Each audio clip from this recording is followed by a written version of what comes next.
الصيف يعني آيس كريم، وآيس كريم يعني صيف، من الوصفات اللي ما بنقدرش إن إحنا نستغنى عنها في الصيف، صغار وكبار.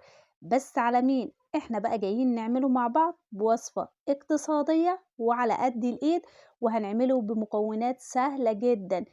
فكك بقى من الحاجات اللي موجودة على اليوتيوب اللي أصلا كلها مكلفة. ناس كتير تقولك نص كوباية من اللبن البودرة وكمان كريمة لباني أو كريم شانتيه كوبايتين. ايه ده يا جماعة؟ لا، احنا نعمله اقتصادي جدا علشان نقدر ان احنا نعمله كل يوم، وفعلا يكون يستاهل التجربة. اصلا انا لو هعمله بالمكونات الخزعبلية دي ما انا اشتريه اوفر. بس لاحظوا ان اللون هنا اغمق بكتير جدا من اللون اللي انتوا شايفينه. يلا بينا بركة الله ونبدأ مع بعض الفيديو ونشوف العظمة دي معمولة ازاي. هنجيب معانا كوبايتين كده من الحليب. ايوه، كوبايتين بس من الحليب، ويفضل ان هو يكون حليب كامل الدسم، يعني بخيره بقشطته بقى بكل حاجة. وهبدأ انزل عليه كده بمعلقتين من اللبن البودرة، ودول كده اختياري، يعني لو مش موجودين عادي جدا ممكن ان انت تستغني عنهم. بس ده هيزود كده الدسامة بتاعته وهيخليه كريمي معاكي اكتر. وهنضيف كمان معلقتين من النشا. أيوه، معلقتين، يعني لكل كوباية حليب بتضيفي معلقة واحدة بس من النشا. وهضيف عليهم معلقتين كبار من الكاكاو الخام الغير المحلى. وأنا كمان ضفت عليهم كده معلقة بقى كده من الكاكاو بطعم البندق والشوكولات عشان ينقلوا نقلة تانية، وبرضه دي اختيارية ممكن تستغني عنها. وهضيف معايا كده 3 معالق كبار مليانين من السكر. وطبعا السكر ده براحتك، تقدري ان انت بعد ما تدوبيه كويس ان انت تدوقيه وتزودي تاني. بس كده 4 معالق حلو أوي تمام. أنصحِك ما تزوّديش عن كده. وهابدأ إن أنا أدوّب المقدار أو المكونات دي مع بعضها كويس جدًا، جدًا قبل ما أرفعه على النار، ودي بقى مهمة جدًا، جدًا. يعني لازم تخلّي بالِك من التركة دي، لإنِّك لو رفعتيه على النار من غير ما تدوّبيهم النشا هيكلكع معاكِ، والدنيا كلّها أو الخليط كلّه هيبوظ وهتخسريه. هنروح بقى على النار، على نار كده تكون متوسطة، وإيديّا برضه مستمرة في التقليب كده علشان ما يكلكعش معايا. لازم يغلي بقى معايا كويس جدًا هنا علشان أتخلّص من طعم النشا ويدّيني طعم كريمي كده وما يكونش فيه نشا خالص. وما تقلقيش، القوام أصلًا بيكون خفيف زي ما هاورّيكِ دلوقتي. بُصّي كده، القوام كده حلو أوي، أوي، أوي، أنا مش عايزاه مهلبية ولا حاجة. كده تمام التمام. هابدأ بقى أحط المكون السري اللي لازم تضيفيه، وهاقول لِك البدايل بتاعته. هو المكون الأساسي معانا إن إحنا نضيف معلقة كبيرة من عسل الجلوكوز، لكن أنا استخدمت بديل صحي ليها وهي معلقة كبيرة من العسل الأبيض. أنا كان عندي عسل الجلوكوز وعندي العسل الأبيض، بس أنا فضلت إن أنا أضيف كده معلقة عسل أبيض علشان تكون صحي أكتر. طب ما عنديش عسل جلوكوز وما عنديش عسل أبيض، أعمل إيه؟ عادي جدًا، معلقة من الشربات أو السيرم التقيل هيبقى تمام التمام. أنا ضفتها وهو سخن علشان يفُك معايا. نزلت بقى كده ب4 أو 5 معالق من الكريم شانتيه.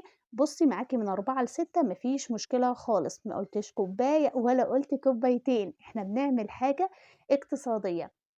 وحطيت عليهم كده حوالي نُص كوباية صغيرة من اللبن أو المَيّة المتلجة. ممكن براحتك تضيفي مَيّة عادي جدًا، أنا ضِفت مَيّة على فكرة، بس يُفضّل إن هي تكون فيها كده مكعبات من التلج. وبعد كده ضربتهم كده لمدة دقيقة واحدة ونزلت عليهم بالخليط بتاعي، بس لازم يكون الخليط بارد معاكِ. يعني إيه؟ يعني سِبت الخليط يبرد وغطيت السطح بتاع الخليط معايا كيس كده أو ورق استرتش راب، بس أهم حاجة أغطيه كويس من تحت فوق الخليط بتاعي على طول علشان ما يعملش معايا القشرة أو طبقة كده أو الوش اللي إحنا بنبقى عارفينه الناشف ده. وأسيبه يبرد تمامًا، تمامًا، وأحطه في التلاجة كمان. وبعد كده أبدأ إن أنا أشتغل بيه على طول زي ما إحنا شايفين كده. باخفق بقى المكونات كلها مع بعضها، وممكن كمان لو ما عندكيش مضرب كهربي تستخدميهم بالمضرب اليدوي، ممكن كمان في الخلاط، وممكن كمان في الكبة. بُصّي، بكل إمكانياتِك اعملي، إحنا ما بنغلبش، إحنا عارفين إن إحنا كلنا شاطرين ومتابعيني كلهم ما شاء الله عليهم ممتازين وما بيغلبوش. هنا بقى كنت باورّيكِ القوام، إن القوام معانا بيكون كده زي الآيس كريم السايل، يعني ما بيكونش جامد ولا أي حاجة خالص، بيبقى عامل كده زي الآيس كريم السايح بالضبط.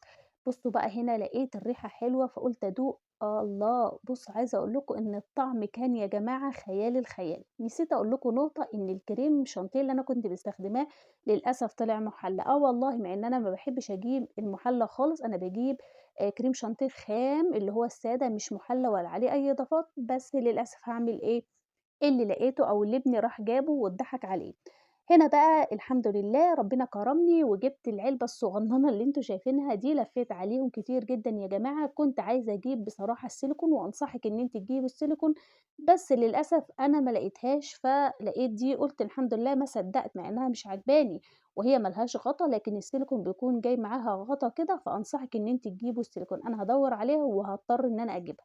وجهّزت كده ورقة فويل وهابدأ أغطّي بيها لإننا لازم نغطّيها كويس جدًا علشان نمنع تكوّن كريستالات التلج، وعلشان يبقى معانا كده آيس كريم حلو أوي وكريمي، وهابدأ إن أنا كده أثبّت زي ما أنتم شايفين كده في حتّة اتقطعت، بس أنا هاعالجها دلوقتي وهتبقى تمام التمام. عايزة أقول لكم بقى إن الكتاكيت كانوا عايزين ياكلوه في المرحلة دي، ما كانوش بُصّوا ما فيش صبر خالص، ما فيش صبر نهائي، يعني واقفين إحنا لسه ما بقاش آيس كريم ما فيش فايدة. المهم يعني قُلت يا رب إن أنا ألحق إن أنا أصوّره لكم، لإن كده واضح إن أنا مش هالحق أصوّره خالص، وهتشوفوا هيعملوا إيه دلوقتي.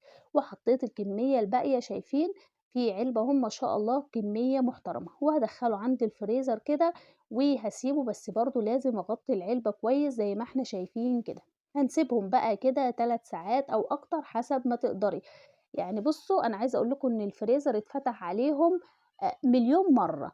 وعايزة أقول لكم بُصّوا أهو باين اللعب فيهم، كل شوية يدخلوا ويشدّوا كده العصاية اللي فيهم دي ويشوفوا مسك والّا لأ، بصراحة ربنا يبارك فيهم. المهم تعالوا بينا كده نخرّجهم، العلبة دي علشان نقدر إن إحنا نخرّج الآيس كريم منها لازم نحطها كده لمدة 30 ثانية أو دقيقة في مَيّة سخنة كده عشان نقدر إن إحنا نخرّجها بسهولة، وشايفين الجمال، وهنا بقى كانت العظمة.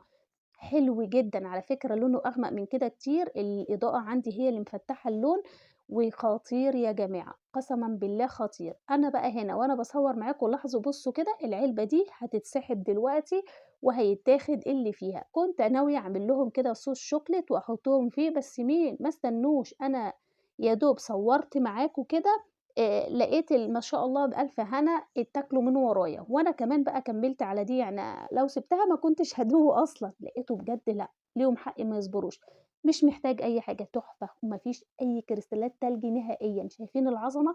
عظمة على عظمة على عظمة، اقتصادي وحلو أوي، أوي وعجبني أوي بصراحة، بس المشكلة إن هُم بيقولوا لي: "اعمليه كل يوم يا ماما." كل يوم إيه، إيه العيال الصعبة دي؟ وهنا كنت باقول لكم إن أنا مش لاقية كمان معلقة الآيس كريم، مش عارفة إيه الفقر اللي أنا موجودة فيه ده، دوّرت عليها كتير يعني ربنا يسهّل بقى، ولمّا أنزل أشوفها أو أدوّر عليها تاني وألاقيها، لإن أنا بصراحة ما باخرجش كتير يا جماعة. هنا بقى كده كنت باورّيكم إن أنا بُصّوا بالرغم إن أنا باعمل بالمعلقة العادية، إلا إن هو ما شاء الله مطاطي وحلو أوي، أوي إزاي وكريمي جدًا. بُصّوا بقى هاحط كده بقى في بولات الآيس كريم أهو، وقُلت بقى إيه نكمّل بصراحة يعني مُغري جدًا، جدًا، جدًا. إحنا قُلنا بقى هناكل دي ونسيب ده لوقت تاني، بس مين، لأ إحنا أكلناها يا جماعة ما سيبناش غير شوية صغيّرين بصراحة يعني.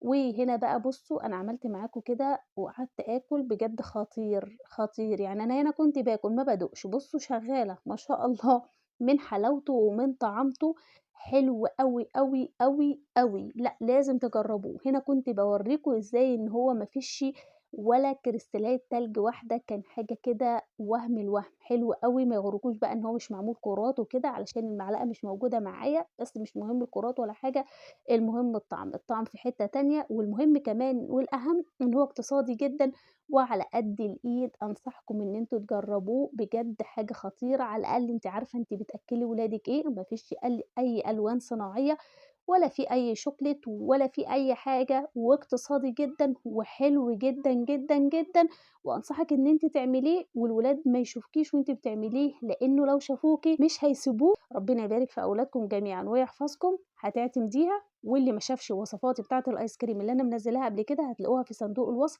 وصفات خطيرة وكلّها مختلفة وكلّها اقتصادية وكلّها على قد الإيد. دمتم في حفظ الله والسلام عليكم.